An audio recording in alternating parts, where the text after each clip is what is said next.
ultra rationalisation. Donc bon, du coup, j'étais sur un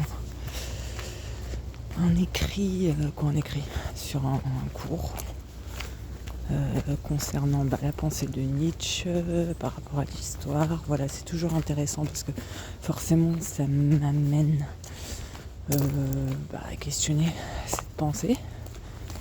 Donc voilà. Donc alors Nietzsche, pour lui, bon, il pense beaucoup les choses en termes de grande santé, mauvaise santé, etc.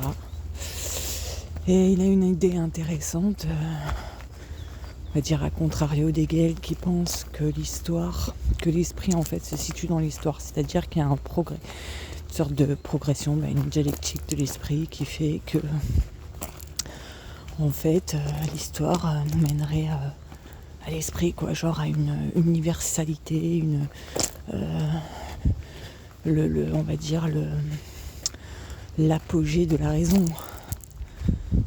Donc voilà, mais c'est vrai qu'en même temps, on peut se poser la question, qu'est-ce qu'ils en savent ? Et puis, alors, Kant aussi, quand il voit ça aussi, il voit une fin à l'histoire, c'est-à-dire une fin, pas la fin, FIN, c'est terminé, mais la fin, le but. Alors voilà, un but moral pour que l'homme soit la meilleure version de lui-même. Comment on pourrait dire aujourd'hui en fait. C'est-à-dire vraiment le progrès moral de l'homme, voilà, qui n'est pas quelque part, qui ne pourra jamais être parfait, mais la visée est quand même une visée de perfectible, quoi, de perfection. Bon bref, et Nietzsche, il défend une autre idée qui est vraiment intéressante. Lui, alors déjà, il valorise l'époque pré-socratique, parce que pour lui, Socrate est un logicien, donc même Platon, à partir de eux, on voit bien que la raison, on va dire, a été quelque part instituée, qui a été développée, quoi.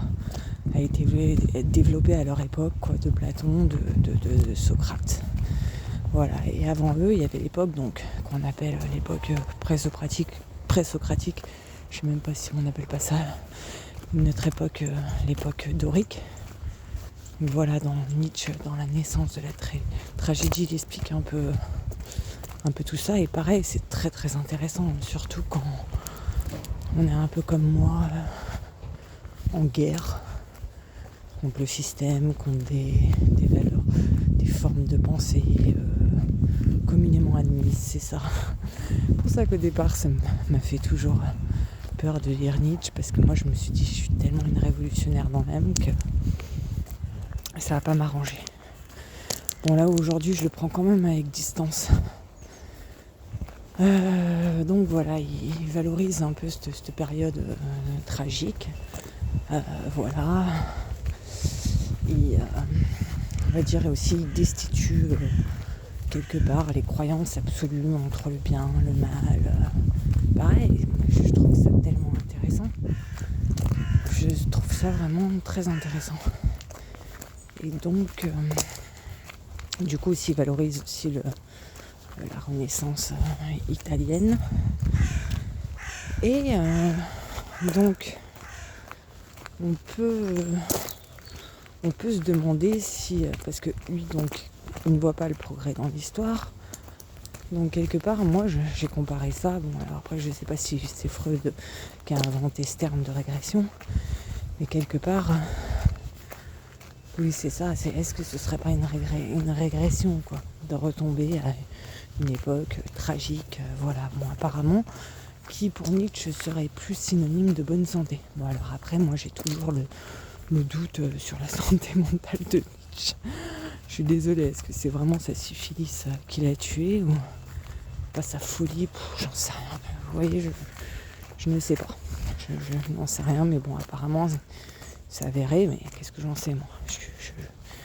Pas moi qui ai analysé les gènes de son cerveau, la maladie de son cerveau, quoi. qui ait trouvé la syphilis et qu'apparemment l'effet de la syphilis ce serait ça. Bon alors après, en même temps, la crise qu'il a eue de démence, bon pareil, hein, ça voilà, je n'y ai pas assisté, mais voilà, se pendre au cou d'un cheval.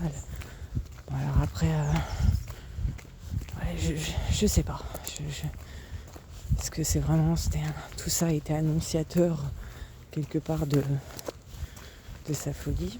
Ce serait sûrement réducteur de penser comme ça. Bon, j'en sais rien en fait. J'en sais rien du tout. Mais en tout cas, moi, je trouve qu'il dit des choses finalement très rationnelles pour quelqu'un qui, j'allais dire, qui même peut-être dévalorise la raison. Je le trouve au contraire très très sensé. Très très très sensé. Bon alors après peut-être qu'il dévalorise pas du tout la raison. Mais peut-être une logique des systèmes. Du coup, je me suis dit, alors Freud, est-ce que Freud n'est pas aussi en ce sens pour le progrès de l'homme? Parce que si c'est lui qui a inventé le terme de régression, bon, j'en sais rien. S'il a valorisé ou pas, j'en sais rien. J'ai très peu étudié Freud et ses concepts. Bon bref, et en fait, forcément, toujours, je fais des parallèles à ma personne. Je me disais, est-ce que moi je pourrais régresser? Si on peut retomber dans des sortes de schémas. Donc voilà, je sais pas, j'ai interprété ça en fait, la philosophie un peu nietzschéenne comme une régression, quoi. Alors je sais pas, j'ai fait le rapprochement aussi. Je me suis dit, est-ce que lui ne voulait pas retourner à une sorte de régression infantile où justement c'est ça, on n'a pas ces notions quand on est tout petit de bien, de mal. Est-ce qu'en fait aussi, clairement, Nietzsche par tout ça, il ne nous parle pas de sa propre subjectivité?